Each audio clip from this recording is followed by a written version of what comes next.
All right, gentlemen. So first things first, how are you? Very good, thanks. How are Amazing. you? I'm okay, not doing too bad.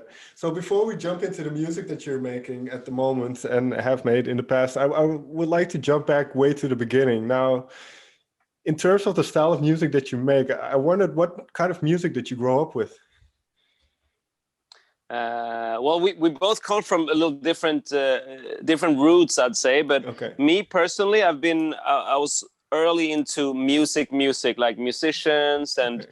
started in a garage band and all of that. But big influences for me have been Prince and Stevie a lot. Okay. So a lot of that style. And Carl has a different, I think. Yeah, absolutely. And I think we both share kind of the love for hits, no matter what kind of genre it is.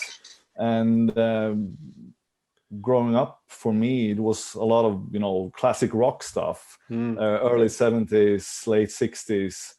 But, found a kind of a big passion in pop and, big choruses, coming from Sweden. That's kind of a trademark, I guess, for the Swedish pop scene. Well, this is going to be maybe impossible to answer, but what in your eyes makes a hit? What makes a certain song do what it does? You have to go on Spotify and look at the streams, then you know. Well, these days, but especially I would say back in the day, it was more of I don't know. It was more of an idea that anything could be a hit as long as it was good enough. Yeah, no, I think there's a few things. I mean, there is some math, if you will, to a hit. There's a lot has to do with the structure, how how often parts come back and how it repeats and all that. If a verse starts on the on-beat or off-beat and pickup, then the pre-chorus should not do the same as the verse, and the chorus should do a third thing, right? So there's all of these things that, even if the person in Oasis or Black Sabbath, they didn't think about that thing, but it happened, and it's part of the structure that if you analyze a hit the ABBA way or whatever, then you will see these patterns that they Right. reoccur. Same with like what Max Martin has done and Red One, and who we've worked with, live after the same theories, and after a while that just becomes equal to your DNA. I would say that that's how you write songs, and people relate to that, and they can understand the structure. But for us also in Sweden, it was less about the lyrics, and moving to America, I felt like we don't care as much about the lyrics as Americans do. I always have this example of the Michael Jackson song, Annie, are you okay? Annie, are you okay? Sure. Are you okay? And like, I think I was 14 when I understood, Annie, are you okay? Is that what he's saying? I had no idea. Like, Annie, are you okay? I just thought it was... So we listen more to, like, when we write music, we listen more to the sonics of how something is sounding, rather than what it actually means, So for us, and the Swedish, I mean, I'm not going to talk for all Swedes, but a lot of Swedes write that way, is that, melody and sonics over words. Right. Yeah. When did you, and separately, obviously, but when did you start kind of approaching music in this way as a creator, in a way? Was it very early on? I would say that it's kind of funny because me and Jacob, Jakke, we moved to Stockholm almost at the same time in our lives. Basically, we went to school and did that, find our ways around the local scene, and then both moved to Stockholm, and then we kind of realized we shared the same kind of passion for recording, and we wanted to play and have bands and whatnot. So I would say that. And this is what, like 12 years ago, 15 years ago? 12, 13 years ago, absolutely. That we met, and then we both started our musical careers, or I guess around 15 years old or so, or maybe even earlier. Yeah. So it was very early on that you knew that you wanted to do this in a way. Yeah, I would also say that both me and Jacob, we're very like a entrepreneur kind of vibe. We like to get things done, and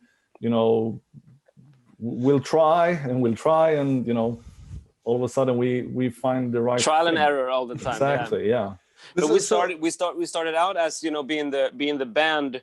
We had a band, and we would play behind like the winners of Idol, the winners of The Voice, all the biggest artists in Sweden. We would be the band for them and tour around with them. Then we started our own band called The Pusher, which was actually, I think, fairly big in the Netherlands. Okay. We had one song called Blinded by the Dark.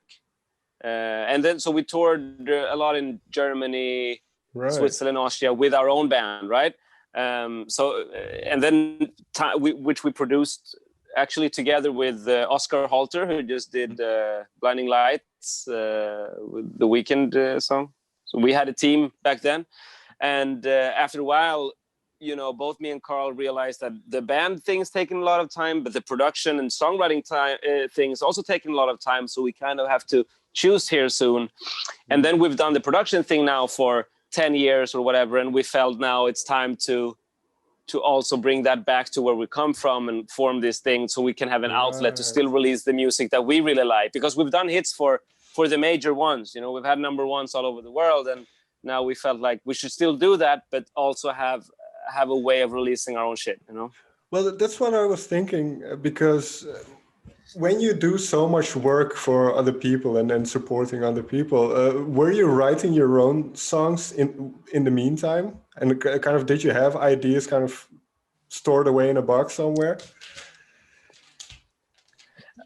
I mean, we're very focused, I say, when it comes to these things. Like we write for what we write for. And then we do that, But sometimes, of course, an idea comes along. We're like, both really like it, but it doesn't fit any artist. Let's not forget about this. Let's put it here.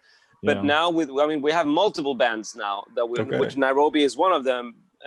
But where then we go in and we write for that band like we would for Gaga or for Ava Max or whatever it is, So when we do Nairobi, we go and do Nairobi.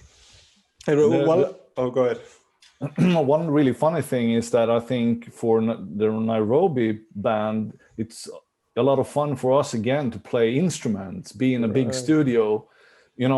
Jake is a great bass player, an amazing singer, and it's so much fun to jam, and this could fit this kind of style or whatever it is. It's back to the basics a little bit for us. And Carl is a super rock star guitar player.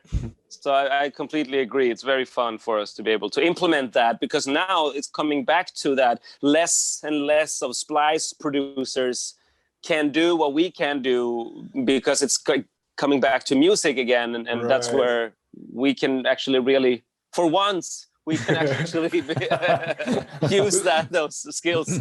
But that's really good that you have that solid foundation, because I can imagine as well, when you work for other people and write for other people, you have to be adaptable. So you need to be confident in what you're doing in terms of the instrumentation and stuff. So can you share one thing that you either learned or kind of realized as you were working for other people about your own musicality and kind of skills?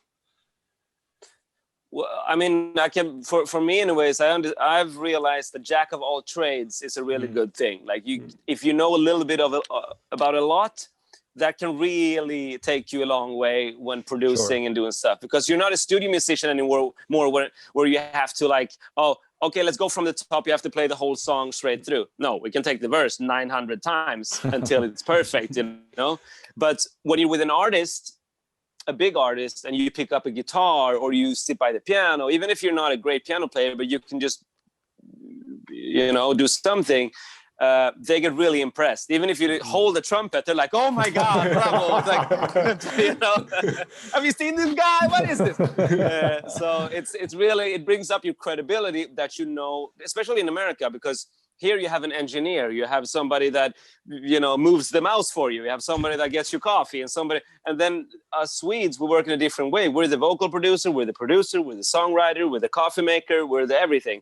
So it gives you a lot of credibility, right, Carl? Yeah, absolutely, and I totally agree. And I kind of start to laugh when I think about the especially like here in now it's winter, and you have to do everything by yourself. You have to write the song, you have to produce it, you have to mix it, you have to do everything. So I guess come back to the fact that, okay, so if I'm a producer and I'm going to talk to the drummer, how does it actually feel to be a drummer? Or what does it actually feel like being in front of a microphone?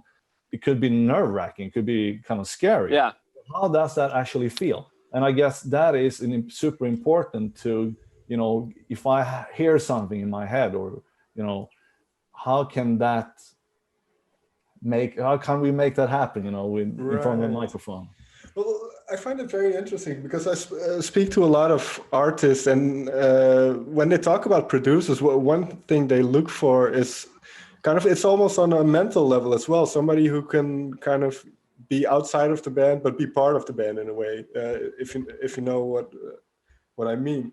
So how have you found kind of having that role in a way to not be in the band or be the artists themselves, but kind of have an objective view on it? What is that like, and inspiring with the artists as well? Well, it all depends, but you kind of go, since, I mean, both me and Karl, usually we produce songs that we also write, which means that you're also emotionally invested and you know the song really well from the beginning, so you're part of it, you know? Right. And you're part of that artist and the band. You become that artist and that band for the time you work together, and then once it's done, you send it out the door, and then you quit the band, you know? So you're really invested in it, and if you feel like you're not there 100%, I don't think you can do it as good as it needs to be. You need to be 100% in it and with them. And half of the time, I feel like we're also acting like, you know, mental help for them, you know, like talking them through situations, private stuff, like a lot of sessions, you know, you only sit around and talk about whatever it is they're being insecure about, which means that when you go in to a pretty intimate situation, as it is to, for example, record vocals, it's very personal and private. They sometimes want their whole crew out the room. Nobody can be there, only you and the artist maybe, and, you know, on lights and shit. And then they have to be able to open up and not be scared in front of you, you know? So it's important. One thing that I feel is the same working, you know, for every artist or for what we do is the gut feeling. It's the same kind of vibe. If it feels good, it is good. Right. You know, it's the same thing. You know, we love listening to music as well, or playing, or whatever it is. I mean, if it feels good, it is good. And so in that sense, because the two of you, you mentioned you've been working together, making music together for quite a while now.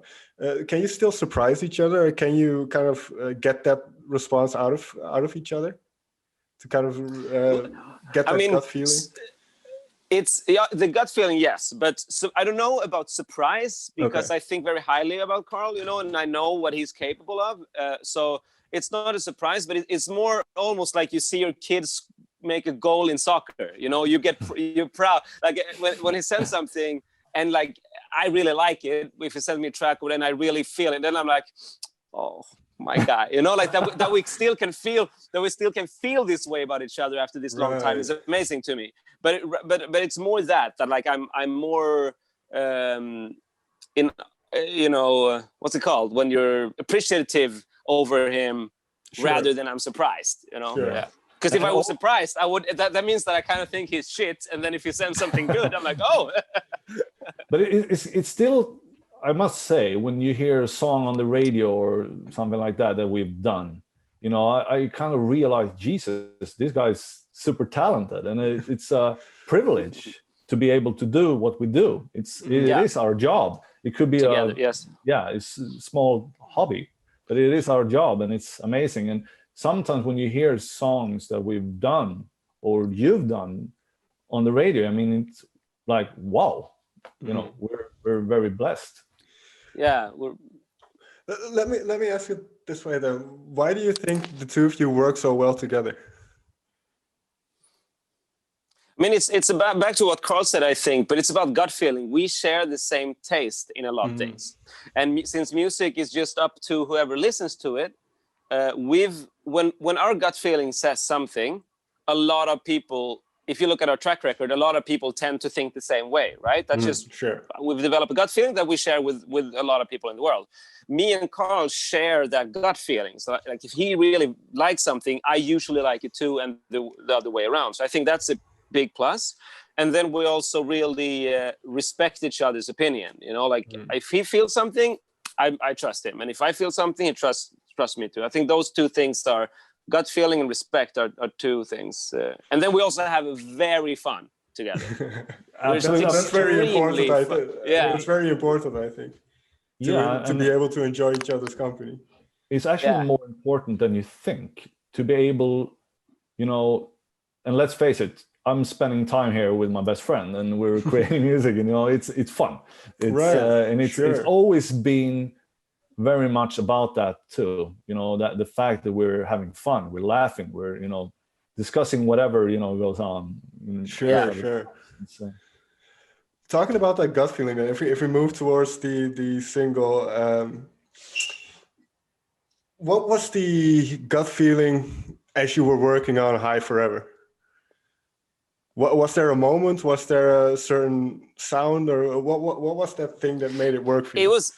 It was, and this is so typical us, you know, like it was really quick. Like we just did, like we started Vibe. We know we have a session in like 20 minutes. Cody is going to come over. We scheduled this a long time ago and then almost forgot about it. And then and me and Karl, we have to have something when it comes, you know, prepare something. And then we had this idea that, you know, to do something chill, driving a car feel, like but with a Post Maloney kind of some core to it, whatever. And then Karl came up with his guitar riff, was good, and I did some chords and a beat real quick. And then Cody came, liked the vibe.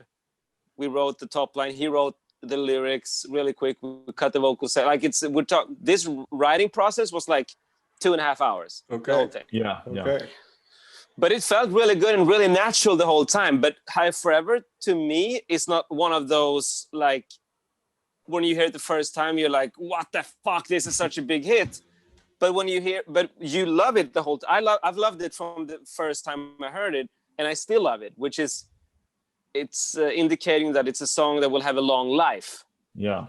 And that's my feeling still with it. It's a song that just, ding, ding, ding, ding, ding, you know, it will just keep you going. But I think we had that moment when you put down the guitar. I felt like this feels really good, and also when Cody cut his vocal, it was good. Absolutely. And I love how you described it earlier. You said, I love being in this vibe, you know, in this landscape, or, you know, this feeling. I love just to be, you know, floating, you know, down the stream. It has that warm, you know, very, very nice. Yeah, you're looking for a certain atmosphere, and that's what I would say. Your music is very atmospheric, and I saw somewhere it was described as Swedish-Californian pop. But what it kind of reminded me of is something that I listen to a lot these days as well. It's kind of that synth wavy 80s feel.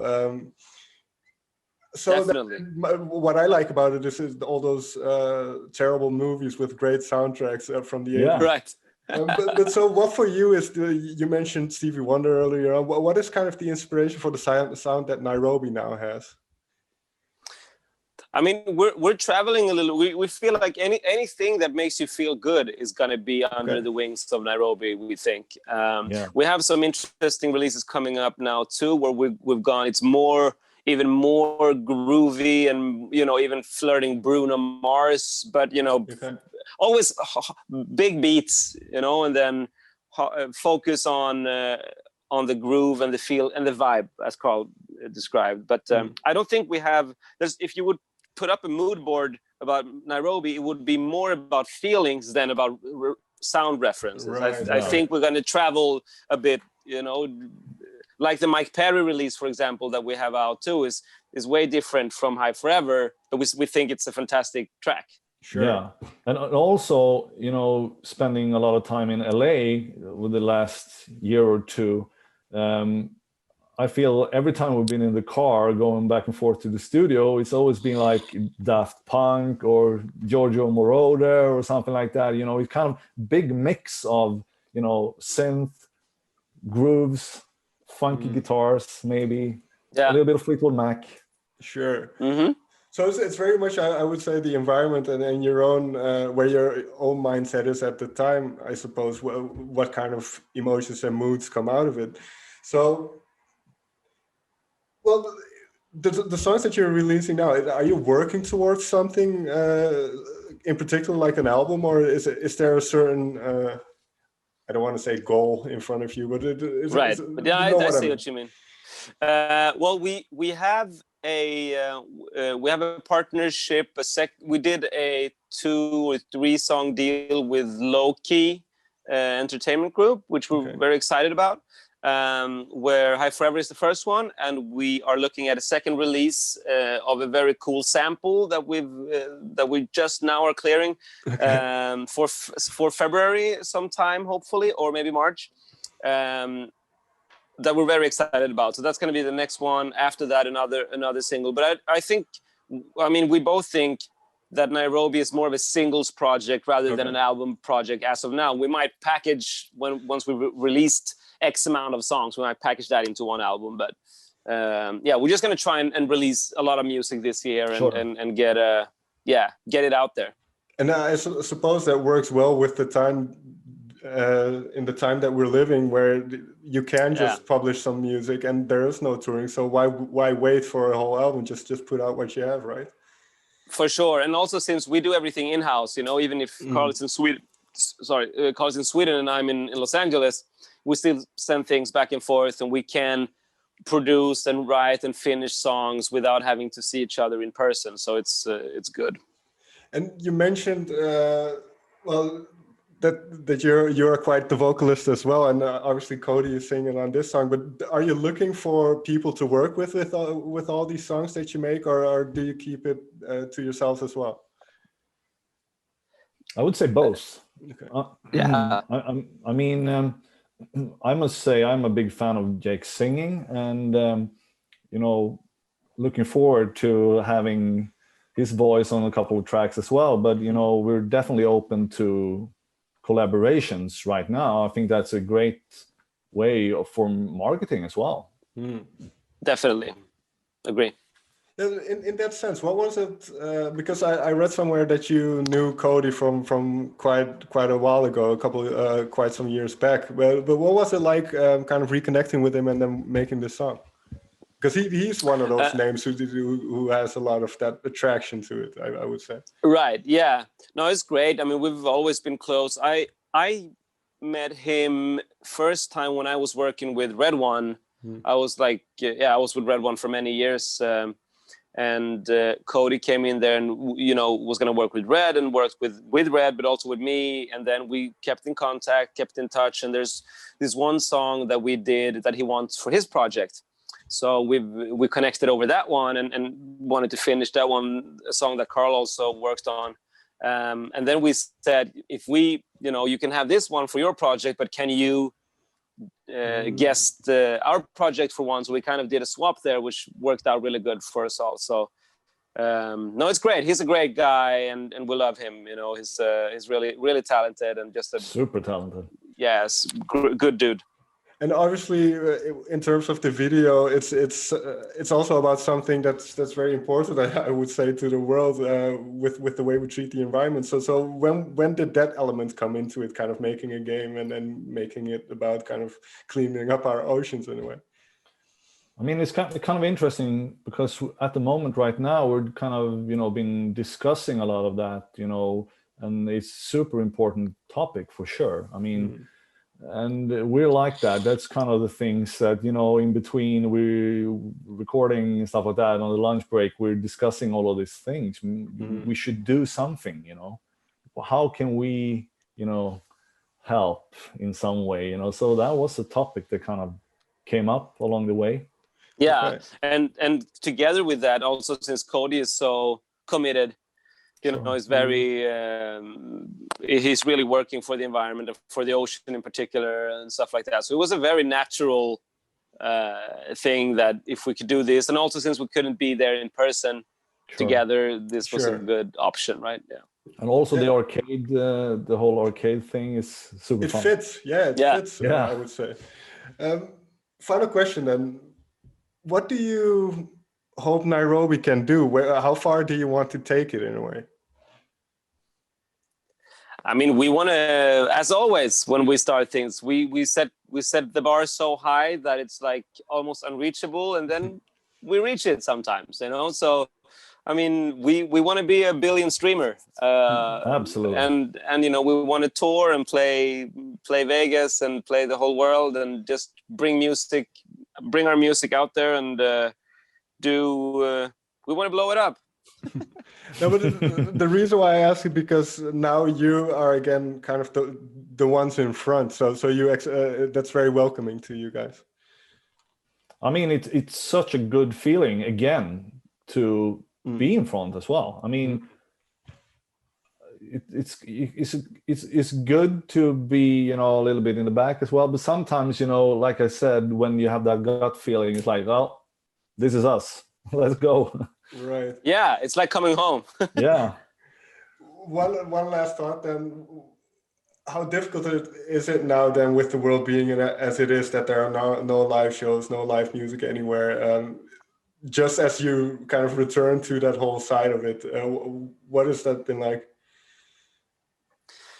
I mean, of course, it's horrible, because a lot of our friends in the industry is really suffering from this, it's terrible, and we've been a big part of the live scene too. Right now, however, we're not. I mean, Nairobi is just launching, and we had a couple of canceled shows, but no, you know, it doesn't affect us that much. Our main gig right now is online on the streaming anyway. Sure. But we're really looking forward to going out there and getting the shows rolling for sure when it's safe.